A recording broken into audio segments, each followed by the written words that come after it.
Ang pinapoint ko lang dito, doon na alam natin ng doktrina ng simbahan na hindi masama ang uminom ng alak, pero sana wag naman tayong nakadamit ng pangpari. Yun lang naman yung point ko.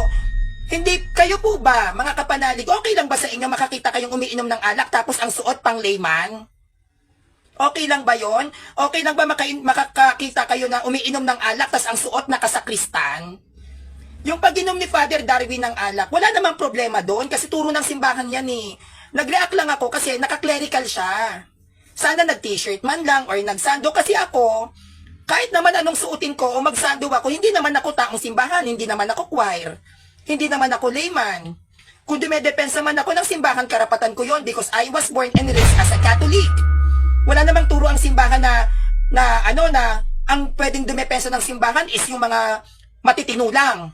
'Di ba? Ang sabi ng simbahan, as long as Katoliko kang pinanganak, it's your duty and obligation to defend the Catholic Church no matter what happened. And I am just being honest to what I saw and to what I feel doon sa nabasa ko, ay sa nakita kong picture. Ang sagwa kasi talaga. I know maraming magtataas ng kilay na ikaw, Sanrio, napakamapanghusga mo. I am not judging Father Darwin na masamang tao, na makasalanang tao. Hindi ko siya ginajudge. Ang sabi ko lang, dyan sa post ko, kung tayo ay magpo-post ng alak, huwag sana tayong nakadamit pari o naka-clerical na umiinom ng beer. Bakit? Tayo naiintindihan natin aral tayo Paano yung mga taong makakakita na hindi aral? Yung mga Katolikong hilaw. Anong iisipin nila? Ganito pala pari ng simbahan. Aalis na lang ako sa pagiging Katoliko ko. Yung mga Katolikong hilaw na lasenggo, ano yung iisipin?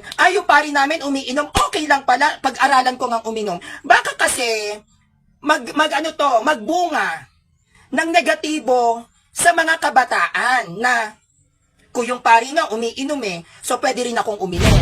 Diba? Pag-aaralan nila. Ngayon, pag napag-aralan nilang uminom dahil iisipin nila si Father Darwin, okay lang naman kasi may hawak na beer. Hindi natin kontrolado yung addiction. Na pag sa pakunti-kunti na pagtatry ng mga kabataang uminom ng alak, hindi natin mamamalayan, lasenggo na.